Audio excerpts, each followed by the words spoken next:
You'll need to click off the little message thingy. Okay, you're doing very, very well. Just don't make it literal to the things you would be doing. And you're certainly welcome to use your face, to yawn or have an expression or whatever. And please be sure to remember you're three-dimensional, not just facing the camera. Okay, here we go again.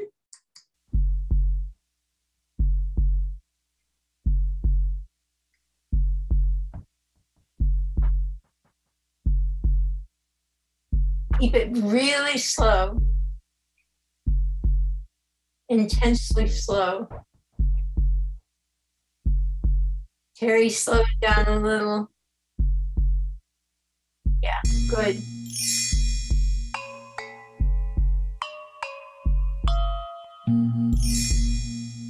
You have about 3 minutes to open up the stage, scatter yourselves across the stage, and you're listening for the faster heartbeat. That's it. Good. Good.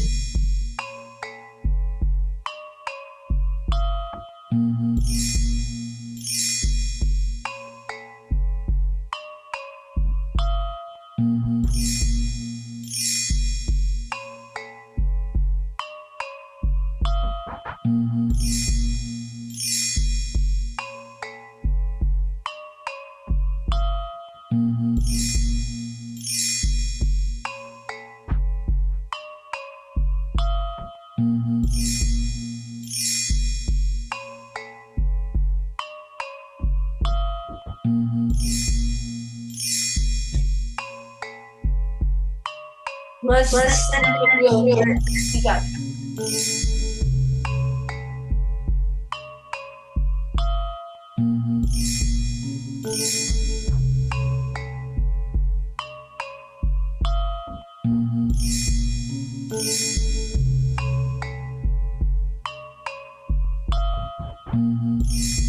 Your whole body needs to go into it, not just your arms.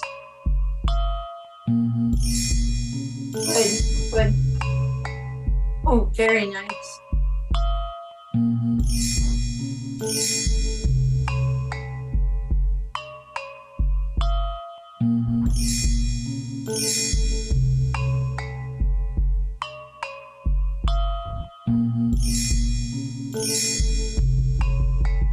You hear the heartbeat go faster? Your intensity has to get stronger. And your dancing continues to be spread out.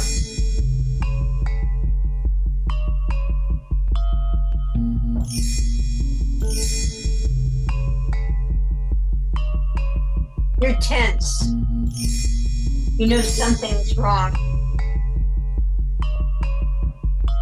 But don't look up yet. You don't know where it's coming from.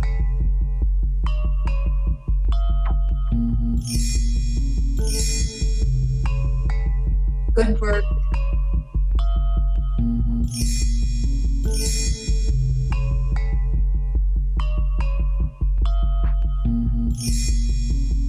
Still going through the motions of the first day.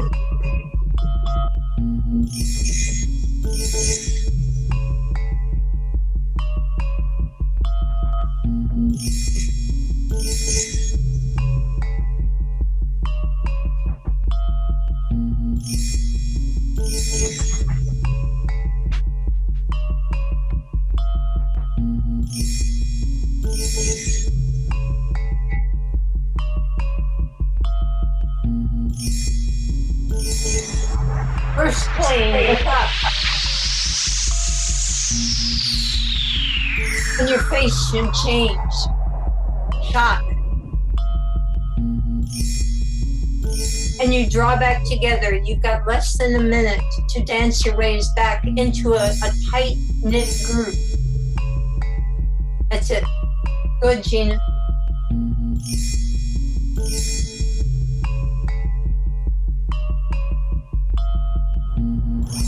There's a second plane. Good.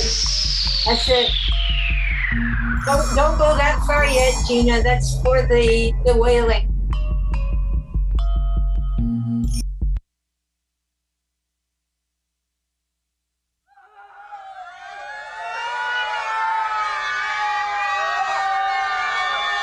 Now, all your grief, everything you want to say about those people who died.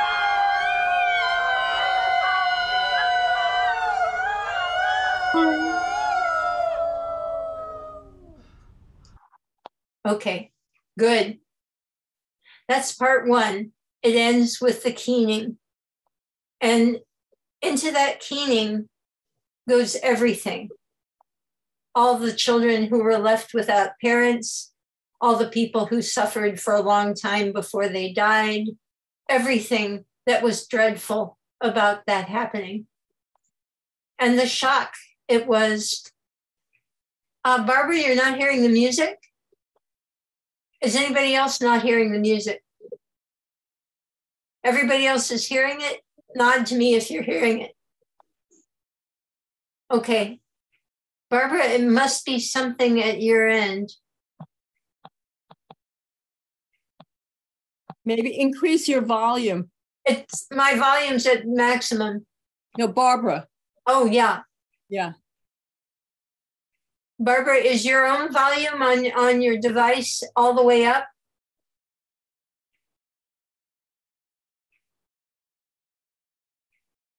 Can you hear me talk? Not if you can hear me talk. Yes, but you can't hear the music. So somehow it's not picking up the share. You want to try? I think you can talk. You want to unmute and talk to me? Yeah, you're unmuted. But I can't hear you. Huh. Do you want to go out and come back in? Is her volume up loud enough? Yeah, she can hear me when I speak. But her volume, her microphone volume. Yeah, that may be, but it shouldn't hurt her ability to hear the music. If she can hear me speak, she should be able to get the music also.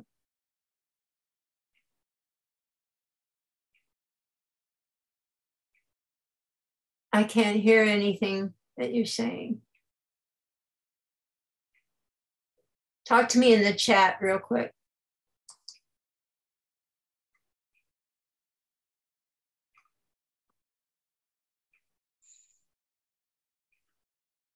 This one I've never heard before, where you can hear the audio, but you can't hear the shared music.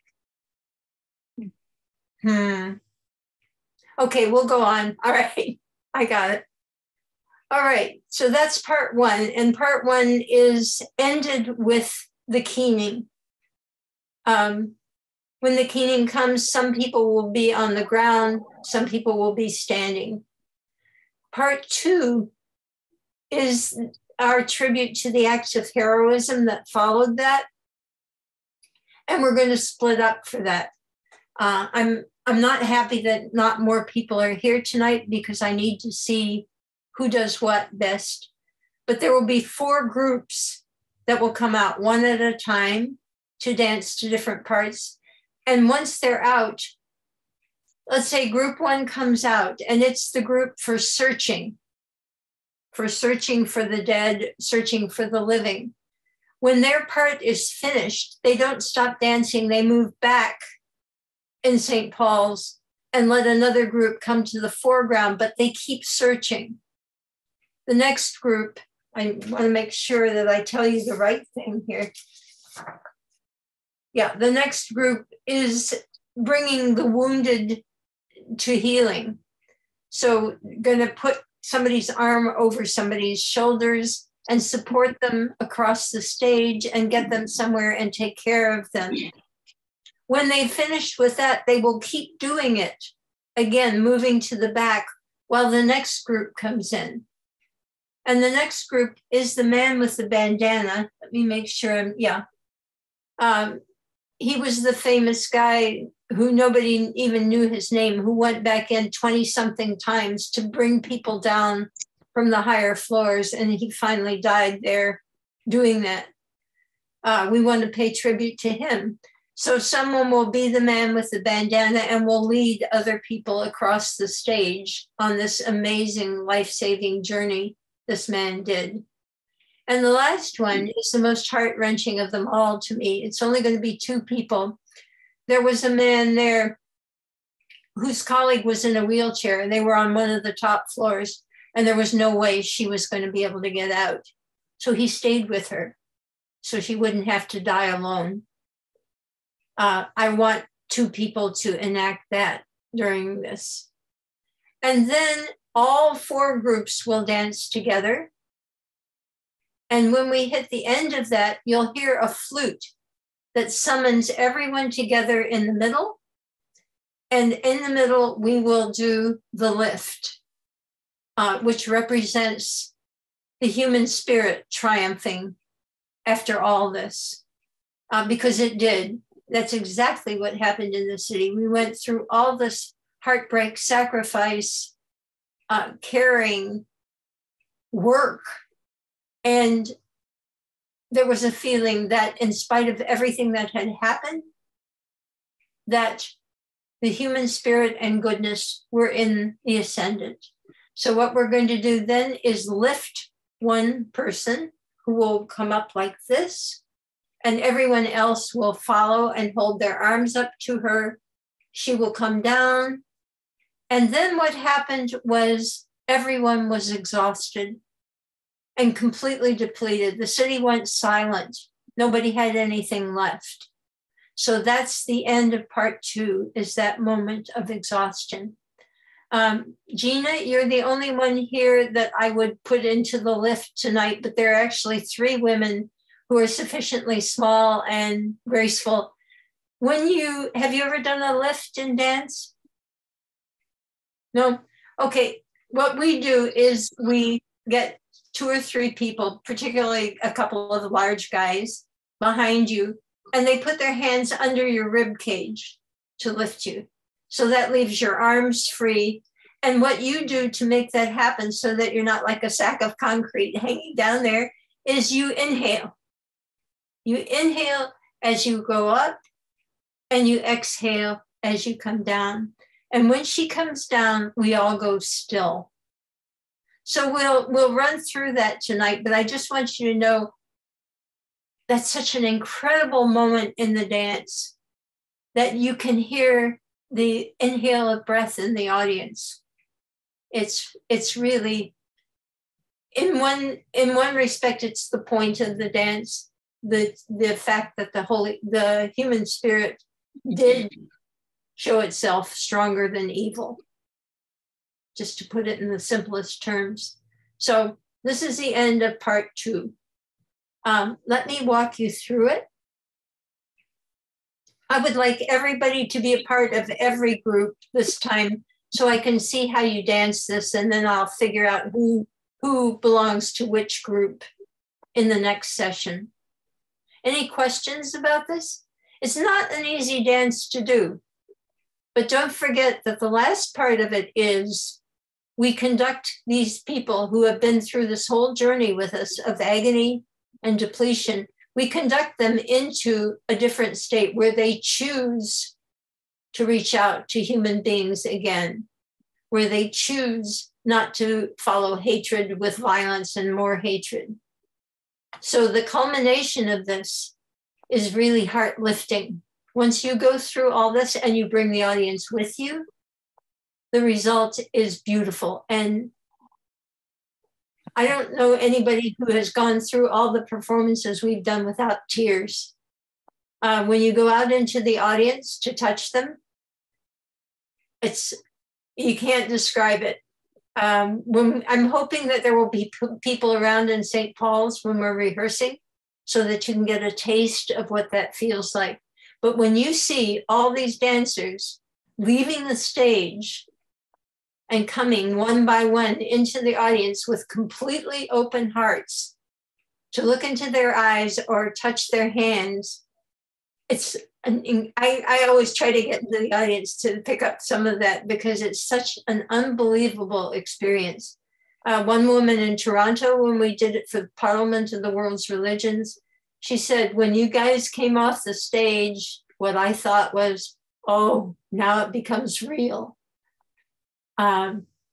It's a wonderful culmination. So as you're going through the agony of part two, know that there is a payoff coming.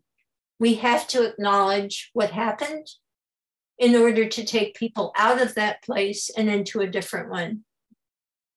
So starting now. Ellen, before you go, Sure. You know, I print out everything so I can follow the story.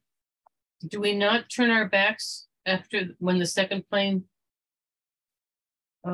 we all come together, close together, and then it says we turn our backs on the audience? Do we not do that? Or did I miss it? What I want to do that is some of you will have your backs turned, but what I want there is that you are a group, a solid group, because when bad things happen, people pull together. So that's where I want to emphasize it this time. I did change the choreography a little bit. And I changed it most of all in this part we're doing right now. Okay, so you may end up with your back turned, but maybe not. Should we mute? Sure. We're not going to chant anymore. If you want to, you can mute.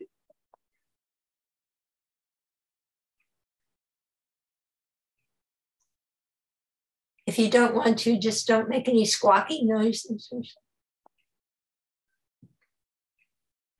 Okay, so we're beginning with group one. We're coming out of this keening time. And group one, which will probably be 4 people, but it's going to be all of us tonight, is the group that's searching for the dead and searching especially for the living. And the fundamental gesture for this is if you can lean over and spread your wings and turn so that you're searching, reaching out, looking. And then you can come out of that spread wing thing, but it makes this, that's it exactly, Gina. Yes. Keep it in Buto and move across the stage. You're searching for people in the ashes. And maybe you can find one during the time you're doing this. Explore it a little. Okay, here we go.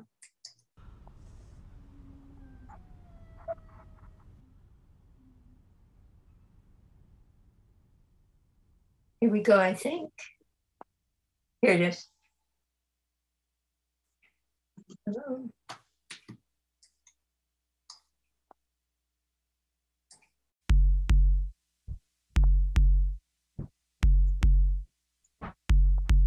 You're looking on the ground.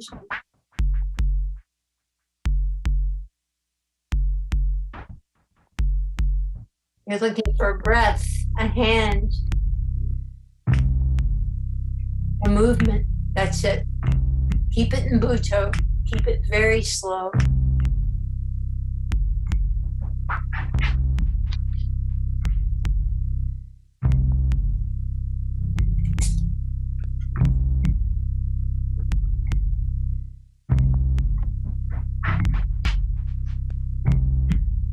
That's it. Yes, everybody. And I know you have limited space, but when we're on the stage, cover the space, even though you're moving very slowly, even slower, Gina.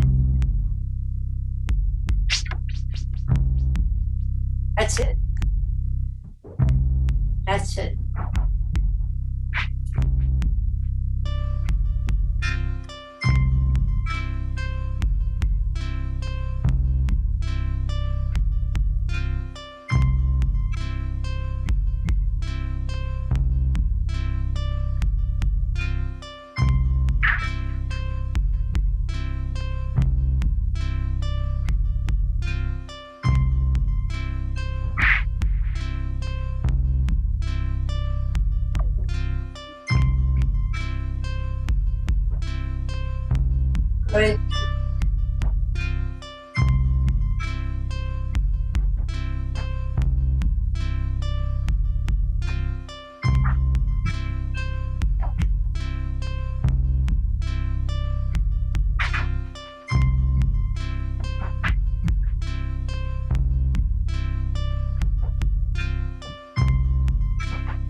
only 4 people will end up doing this, but I want to see how each person sees it.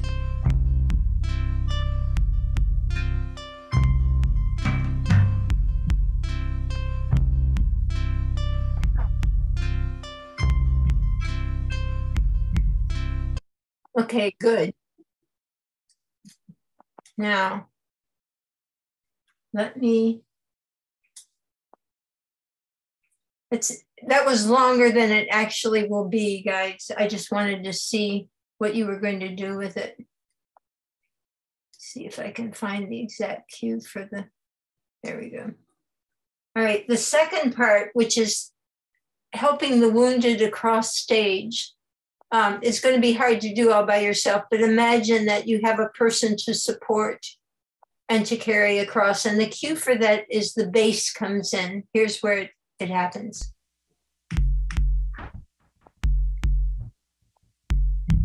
There it is, hear it? All right, that means group 2 begins now. Group 1 would be continuing, but in the background. So maybe 2 of you would support 1 person. That's it. And maybe you would get them across stage and then tend to them.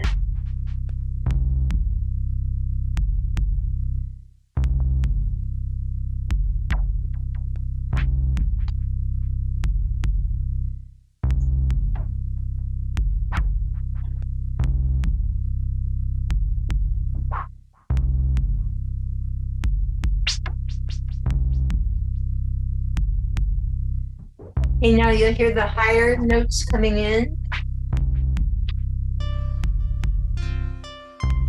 Okay, that means it's the beginning of the 3rd group. That's the man with the bandana who brought so many people down from the higher floors.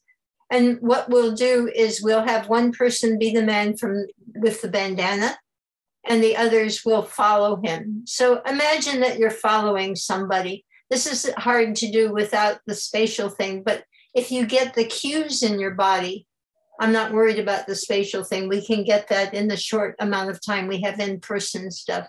But I want you to be able to hear when the next group starts. So this is the one with the man with the bandana. And you're leading people out, dropping them off, and going back to get more.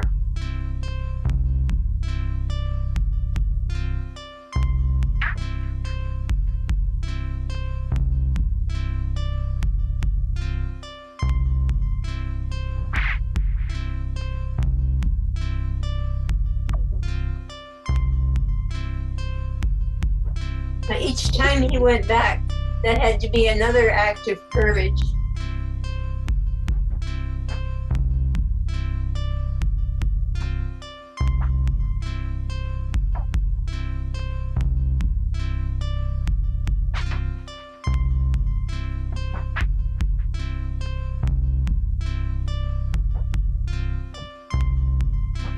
It's good.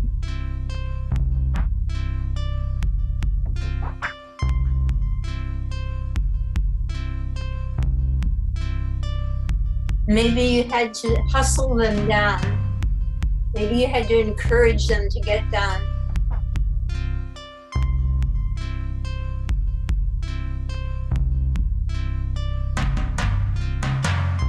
Good.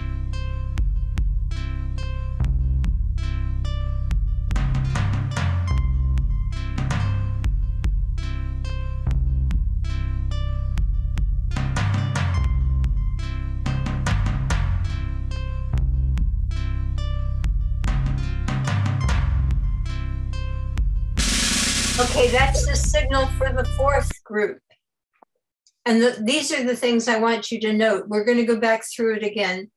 Where does one group end and the next one begin? You wouldn't stop dancing, but you would move back and not be so strong and let the other group come forward. So this is the last pairing, and this is the man who stayed with the woman in the wheelchair. Okay.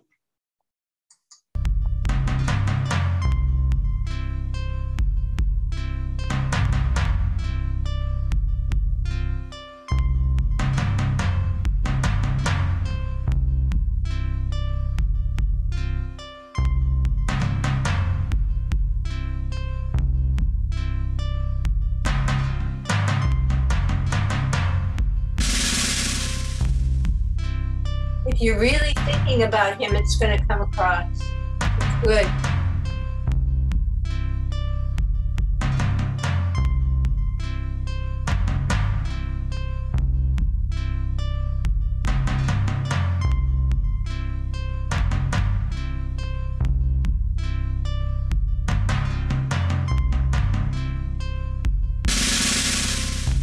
And that's the signal now for all the groups to dance together. And we'll work the spatial side out in the space, but all of them would be going simultaneously.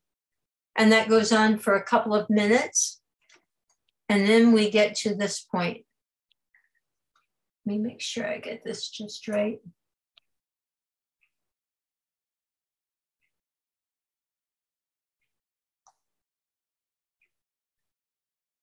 Here it is.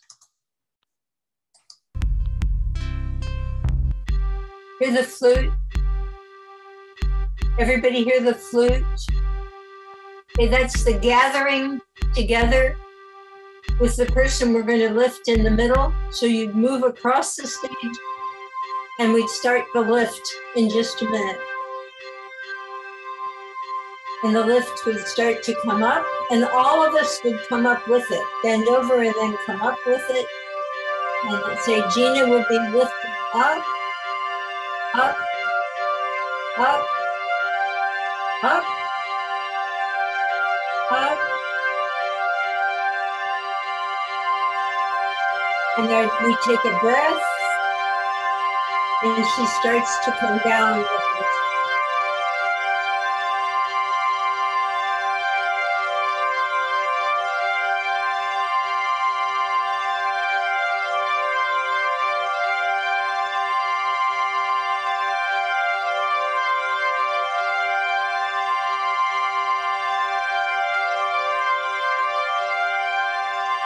And then she's on the ground and everybody's low again.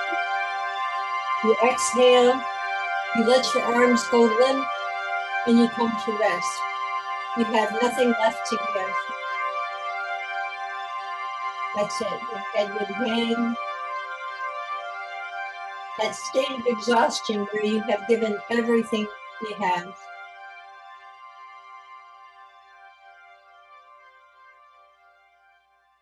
And that's the end of part 2. Questions? Any questions?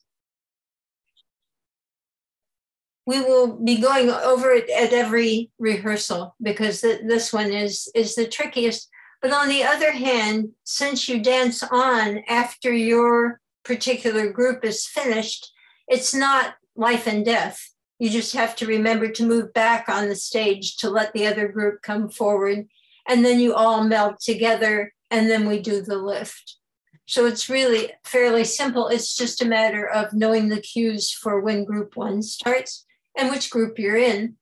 And the other issue is when you're in the costumes with the makeup on, you are not recognizable to your mother. So we have to be sure that the groups, before we go on stage, can spot each other. Otherwise, they're going to be looking around for each other when we're doing the dance. It did happen, and we pulled it off, but I don't want to do that again. Okay? Any questions at all? Yeah, Terry? What if we don't have 2 strong men to lift her up? We do. We could do a 2 people could hold her underneath. We do have 2 strong men. Oh, good. Where are they? Gerald and Charles. Yeah, Gerald couldn't be here tonight, but he's here. But it's not just them. We will all help. It's not, I mean, only once did we ever have one guy lift, and that was Nathan, who weighs about 400 pounds, dances like an angel, and could lift this woman with one finger without even breathing hard. In general, we don't lift her that high.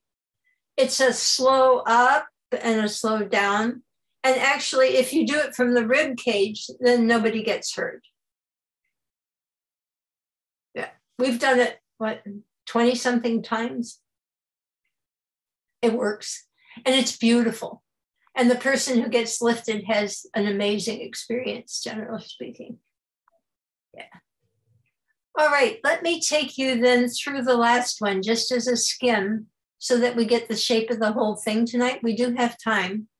The last part is the dessert. In the last part, you're still depleted, standing empty, without anything. You could have been filled with hatred after that. Many people were, or with something else. And we're going to show them the something else. So what happens during this one is in your own time and genuinely, as you hear the beat come back, you open your eyes, you come back to life, you accept the fact that you are still going to interact with other human beings. That would be the dancers first. So you start to look at each other, and then you start to open up to the world outside, to the world that wounded this country so much, that took away its innocence. You start to open to that. And as you open to that and genuinely open to that, you spread out into the audience, step out among them, and touch them. Now, don't touch them unless they're ready to be touched. Almost everybody will be happy if you touch them on the hand. Some people will obviously be looking for more. If they move away from you, just do eye contact and move on. You're giving them a blessing. You're showing them a path of light. And it's absolutely amazing. So let's do it. Okay, you have just done the lift and lowered the person who stands for the human spirit. You've just given in to exhaustion. Now here we go.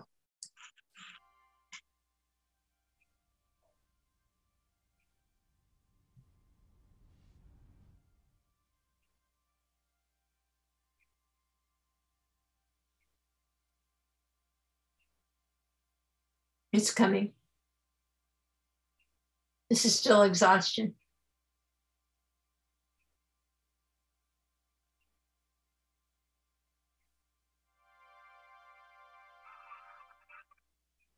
So that one melodic tone slowly starts you going again.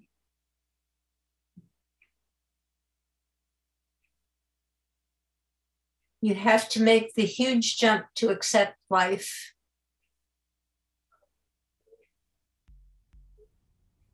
It's all internal.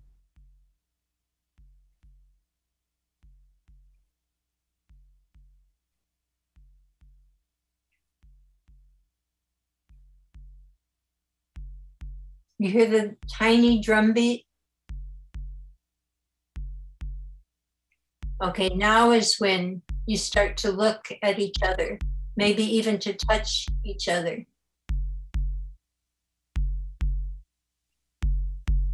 That's it.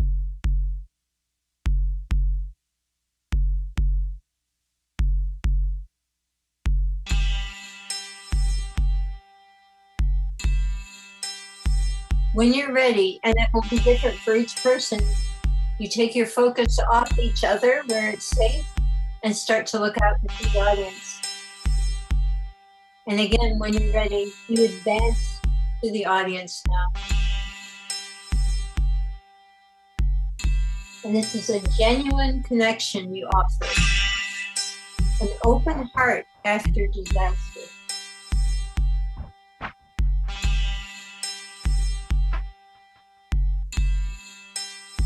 That's it. Keep it in Bhutto. Be aware of where your other dancers are so that you can be sure that everybody in the audience has a chance.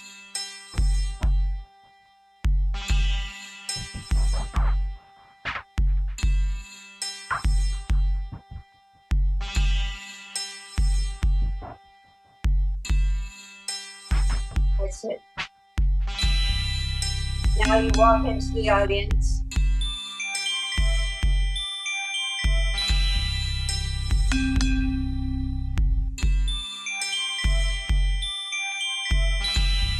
You'll see where connection is needed. You'll see where to touch.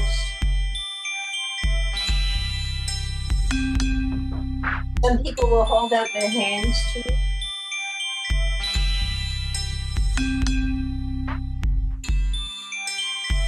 This has to be absolutely truthful. You have to be really doing this.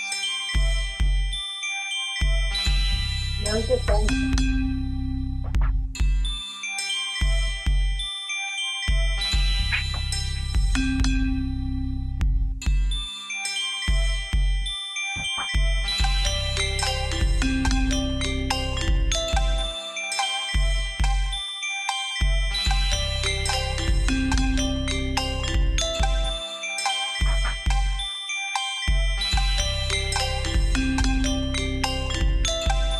Beautiful, folks.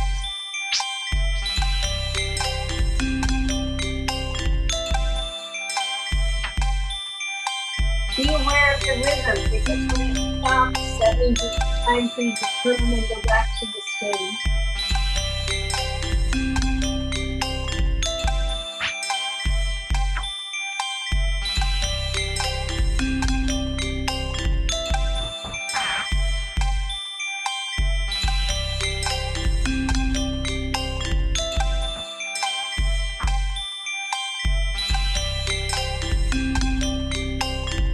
Long, but it's not when you're dealing with the audience.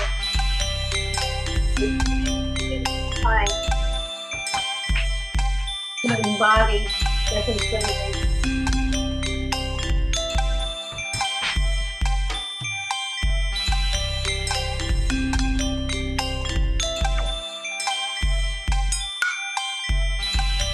And some of them want to get up and dance, let them.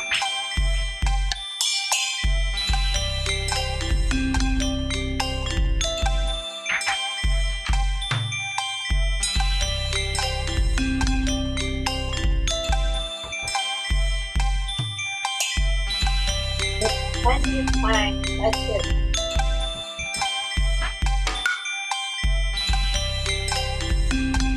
I have no idea how full St. Paul's is taking.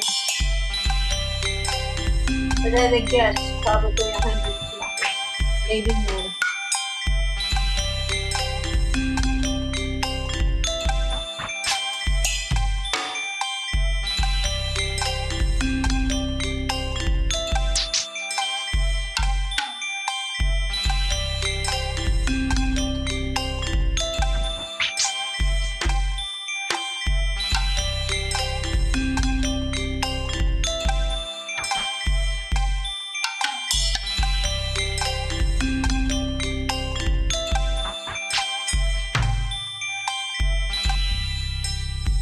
You hear that the rhythm changed?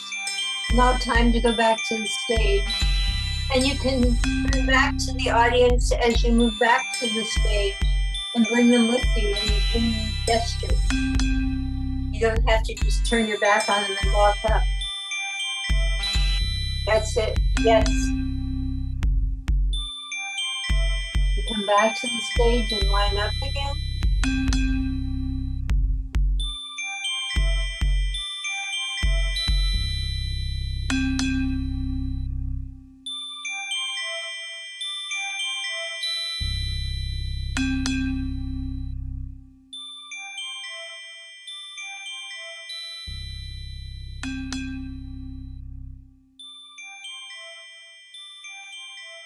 There's always somebody who's still straggling back in the audience.